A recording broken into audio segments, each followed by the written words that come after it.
வணக்கம் நேர்களே, இது ஷர்மிளா டாக்கீஸ். நான் உங்கள் டாக்டர் ஷர்மிளா.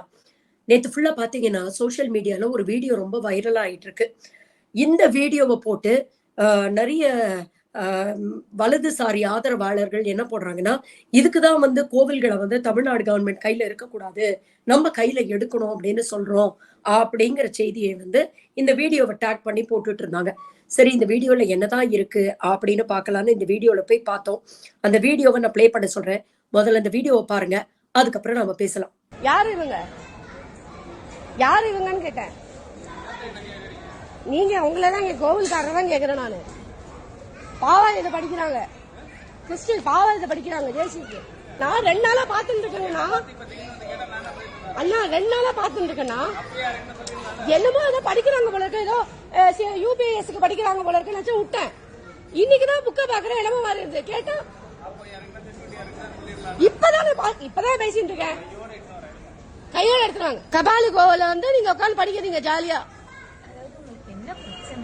எனக்கு பிரச்சனை தாமா, எனக்கு பிரச்சனை தான். என் கோவில வந்து படிக்கிறது என் பிரச்சனை தான்.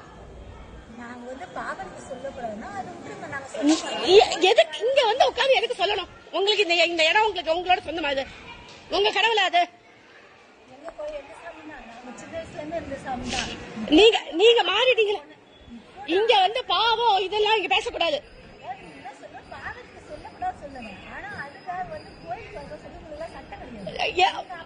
பிற மதத்துக்காரங்க இங்க வரக்கூடாது. இந்துவா இருந்தா இந்து தானே, போய் வீபதிடுவா. எழுந்து வீபதிடுவா.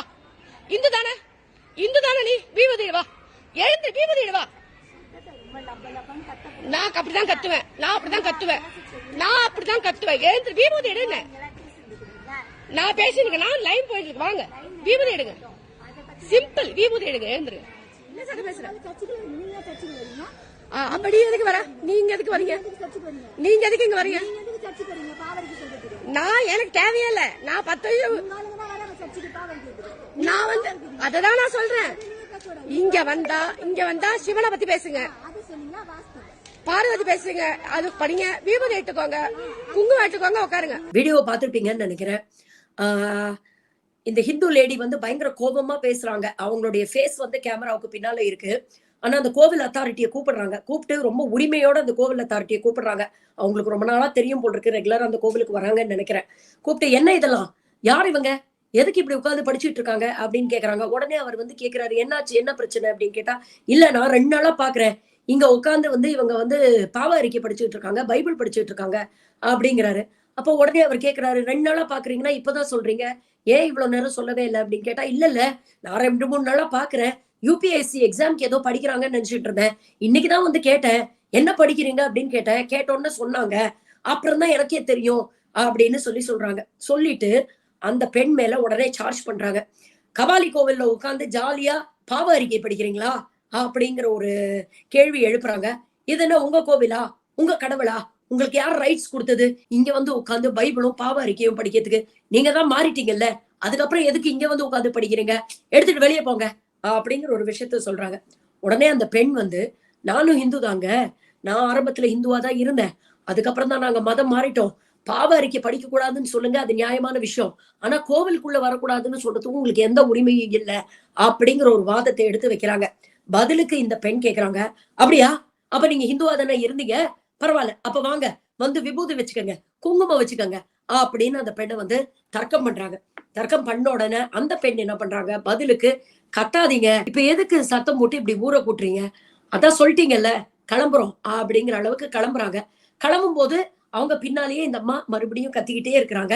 கத்திட்டே இருந்தோடனே திரும்ப போன அந்த லேடி திரும்ப வந்துட்டு அவங்க சொல்றாங்க, எதுக்கு இவ்வளவு பிரச்சனை பண்றீங்க, நீங்கெல்லாம் எங்க கோவிலுக்கு எல்லாம் வருது இல்லையா, வந்து சாமி கும்பிடுறது இல்லையா, நாங்கெல்லாம் இப்படியா பிரச்சனை பண்றோம் அப்படிங்கிற ஒரு கேள்வியை வைக்கிறாங்க. இந்த வாக்குவாதம் முத்தி பெரிய சண்டையாகிறதுக்கு முன்னால இந்த கோவில் சம்பந்தப்பட்ட அந்த அதிகாரி ஒருத்தர் வந்து, அவரும் வீடியோல தெரியல யாருன்னு, அவர் வந்து அந்த அம்மா கிட்ட சொல்றாரு, இந்த பாருமா, இங்கெல்லாம் உட்காந்து இதெல்லாம் படிக்க கூடாது, இதை தன்மையா தான் சொல்றாரு, இங்கெல்லாம் உட்காந்து இதெல்லாம் படிக்க கூடாது, தயவு செஞ்சு இங்க எது கிளம்புங்க, இனிமேல் இப்படி வந்து கோவிலுக்குள்ள உட்காந்து இந்த விஷயங்கள்லாம் செய்யாதீங்க அப்படின்னு சொல்லி இந்த அம்மாவை அனுப்பி விடுறாரு. இதுதான் என்டையர் வீடியோ. இந்த வீடியோவை வைரல் பண்ணக்கூடிய சங்கிகள் பல கேள்விகளை வந்து முன்வைக்கிறாங்க. அது எப்படி நம்ம கோவிலுக்குள்ள வந்து நம்ம பிரகாரத்துல உட்கார்ந்துகிட்டு இவங்க பைபிளையும் பாவ அறிக்கையும் படிக்கலாம் அப்படிங்கிற கேள்வியை எழுப்புறாங்க. இது நியாயமான கேள்வி அப்படின்னு தான் எனக்கு தோணுது. அந்த அம்மா பாவ அறிக்கை இல்ல பைபிள் படிக்கணும் அப்படின்னு நினைச்சிருந்தா அதை எங்க வேணா உட்கார்ந்து படிக்கலாம். எதுக்கு 3 நாளா கபாலீஸ்வரர் கோவிலுக்குள்ள வந்து உட்கார்ந்து படிக்கிறாங்க அப்படிங்கிறதுக்கு என்ன காரணம் அப்படிங்கிற காரணத்தை அந்த வீடியோல இந்த அம்மாவும் கேட்கல, அந்த அம்மாவும் சொல்லல. இருந்தாலும் ஒரு ரிலிஜியஸ் சென்டிமெண்ட் அப்படின்னு ஒண்ணு இருக்கும் பொழுது, நீங்க மதம் மாறிட்டீங்க. இந்த மதம் வேண்டாம் அப்படின்னு வேற மத நம்பிக்கையை பின்பற்றதுக்காக வேற மதத்துக்கு மாறிட்டீங்க அப்படிங்கும் பொழுது, அந்த மதம் சம்பந்தப்பட்ட நூலையோ, இல்ல பாவ அறிக்கையோ நீங்க சர்ச்சுல உட்கார்ந்து படிச்சிருக்கலாம். இல்ல பொது இடத்துல உட்கார்ந்து படிச்சிருக்கலாம். யாரும் எந்த கேள்வியும் கேட்க முடியாது. ஒரு இந்து கோவிலுக்குள்ள, ஆலயத்துக்குள்ள வந்து உட்கார்ந்து படிக்கும்பொழுது, டெஃபினட்டா கேள்வி எழத்தான் செய்யும். அந்த கேள்வியில எந்த தப்பு இருக்கிறதா எனக்கு தெரியல. பர்சனலி அந்த அம்மா செஞ்சத அவங்க தவிர்த்திருக்கலாம் அப்படிங்கறதா என்னுடைய ஒப்பீனியன். சரி, இந்த அம்மா, இந்த ஹிந்து லேடி இவங்க வீடியோ எடுத்தாங்கல்ல, இவங்களோட பாயிண்ட் ஆஃப் வியூக்கு வருவோம். 2, 3 நாளா இவங்க கவனிச்சிட்டு இருக்காங்க. இந்த அம்மா உட்கார்ந்து இந்த பைபிள படிக்கிறாங்க அப்படிங்கிறது இவங்களுக்கு தெரியுது. ஆனா 3வது நாள் தான் இத ஒரு வீடியோவா எடுத்து இத வைரல் பண்ணணும் அப்படிங்கிற தாட்டே வந்து அவங்களுக்கு வருது. அப்போ இதற்கு பின்னால யாருடைய தூண்டுதல் இருந்தது அப்படிங்கறத நம்ம கேட்கலாம். அந்த அம்மா செஞ்சதை நான் சப்போர்ட் பண்ணவே இல்ல. நீங்க கேட்ட கேள்வி எல்லாம் நியாயமான கேள்விகள் தான். ஆனா அத முறையா கேட்டு கோவில் அத்தாரிட்டிஸ்ட சொல்லி அவங்கள வெளியில அனுப்புறதை தாண்டி இதை வீடியோ எடுத்து பரப்பி ஒரு ஆன்டி ஹிந்து சென்டிமெண்ட் தமிழ்நாட்டுல இருக்கு அப்படிங்கிற ஒரு நரேட்டிவ கிரியேட் பண்ற அவசியம் இங்க தேவையற்றது அப்படின்னு எனக்கு தோணுச்சு. இதை ஏன் நான் சொல்றேன் அப்படின்னு பாத்தீங்கன்னா, இதன் கீழே பதிவு போட்ட பல சங்கிகள் வேற 2, 3 இன்சிடென்ட்ஸையும் கோட் பண்றாங்க. இதே கபாலீஸ்வரர் கோவில்ல சில நாட்களுக்கு முன்னால ஒருத்தங்க வந்து குத்து டான்ஸ் போட்டு இன்ஸ்டாகிராம்ல ரீல் பண்ணாங்க. அப்போ கூட இந்த அத்தாரிட்டிஸ் வந்து இப்படிதான் அதை அலட்சியமா விட்டுட்டாங்க அப்படிங்கிற ஒரு விஷயத்த பதிவு பண்றாங்க. அதே மாதிரி கொஞ்ச நாள் முன்னால உள்ள நுழைஞ்சு ஓம் நமச்சிவாயா அப்படின்னு மந்திரம் சொல்ல கூட அலோவ் பண்ணல அப்படிங்கிற ஒரு செய்தியை பதிவு பண்ணாங்க. அது எப்படிடா கோவிலுக்குள்ள, அதுவும் இந்து கோவிலுக்குள்ள, சிவன் கோவிலுக்குள்ள ஓம் நமச்சிவாயா சொல்றதுக்கு போலீஸ் தடுத்தாங்க அப்படிங்கிற ஒரு பதிவு வருதே, இதற்கு பின்னால என்ன இருக்கு அப்படிங்கறத போய் பார்க்கலாம் அப்படின்னு அந்த செய்தியை சேகரிக்க முயற்சி பண்ணேன். அப்பதான் தெரியுது, இவங்க வந்து கொஞ்ச நாளைக்கு முன்னாடி அண்ணாமலை பேசினார் இல்லையா, இந்த திருச்சி ஸ்ரீரங்கம் கோவிலுக்கு வாசல்ல பெரியாருடைய சிலைகள் இருக்கு, நாங்க ஆட்சிக்கு வந்தா இந்த மாதிரி கோவில் வாசல்ல இருக்கக்கூடிய பெரியார் சிலைகள் எல்லாம் அகற்றுவோம் அப்படின்னு பேசியிருந்தார் இல்லையா. இதை ஒட்டி கொஞ்ச நாள் முன்னால மயிலாப்பூர் கபாலீஸ்வரர் கோவில் முன்னால யாதவ முன்னணி கழகம், இந்த இந்து முன்னணி கூட்டணி எல்லாம் இருக்கிற மாதிரி யாதவ முன்னணின்னு அப்படியே ஒரு கட்சி இருக்கு போல இருக்கு. இந்த யாதவ முன்னணி வந்து ஒரு பேனரை வச்சிருக்கிறாங்க.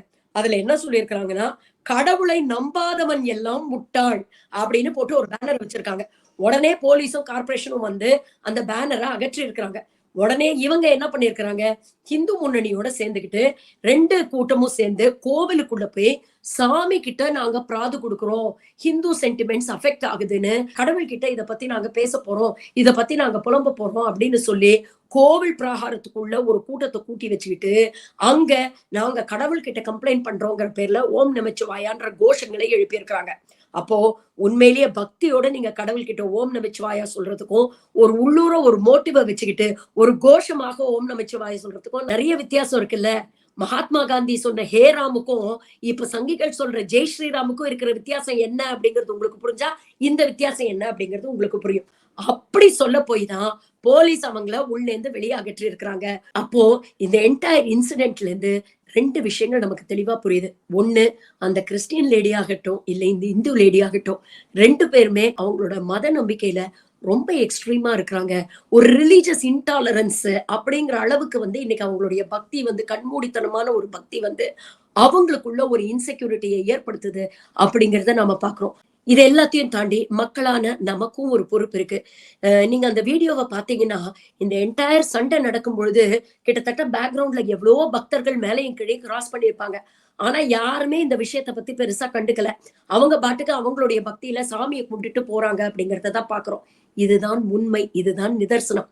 எந்த மதமாக இருந்தாலும் 90, 95% பேர் வந்து மதத்தை பின்பற்றுபவர்கள். வாழ்க்கையில நமக்கு ஒரு பிடிப்பு வேணும், அதற்கு நமக்கு ஒரு நம்பிக்கை வேணும் அப்படின்னு நினைச்சுதான் மதத்தை தேடி வராங்க. இந்த மிச்சம் இருக்கிற 5% இருக்கு இல்லையா, இந்த வீடியோல நீங்க பார்த்த மற்றும் கேட்ட இந்த 2 பெண்களும் இவங்க தான் இந்த மிச்சம் இருக்கக்கூடிய 5%ல வரவங்க. இவங்க மதத்தை பயன்படுத்தக்கூடியவர்கள். இந்த மதத்தை பயன்படுத்தி என் மதம் தான் வசந்தது, உன் மதம் தாழ்ந்தது அப்படிங்கிற ஒரு பிரிவினைவாதத்தை ஏற்படுத்தக்கூடிய, சமூகத்தில் ஒரு கன்ஃபியூஷனை கிரியேட் பண்ணக்கூடிய முயற்சியில் தொடர்ந்து ஈடுபடுபவர்கள் வெறும் 5% தான். இதை நாம உணர்ந்துட்டாலே பாதி பிரச்சனைகள் சால்வ் ஆயிடும். எல்லா மதமும் அன்பை மட்டும்தாங்க போதிக்குது. கஷ்டப்படுற ஒருத்தனுக்கு எவன் கை கொடுக்குறானோ அவன் கண்ணுக்கு அவன் தான் கடவுளா தெரிவான். பசியில இருக்கிறவனுக்கு எவன் ஒரு வாய் சோறு போடுறானோ அவன் தான் அவன் கண்ணுக்கு கடவுளா தெரிவான். At the end of the day பாத்தீங்கன்னா நல்ல மனிதம் தான் உண்மையான கடவுள் அப்படிங்கிறத காலங்காலமா இந்த சமூகம் வந்து நமக்கு உணர்த்திட்டு இருக்கு அப்படிங்கறதுதான் நிதர்சனமான உண்மை. அன்பே சிவம்னு தான் இந்து மதம் சொல்லுது. காட் இஸ் லவ் அப்படின்னு தான் கிறிஸ்டியானிட்டி சொல்லுது. அன்பை தவிர்த்துட்டு மனிதத்தை தவிர்த்துட்டா நாமெல்லாம் மனிதர்களே கிடையாது, வெறும் ஜடம்தான். இந்த உண்மையை புரிஞ்சுக்கிட்டா எல்லாமே நல்லா இருக்கும். நன்றி, வணக்கம்.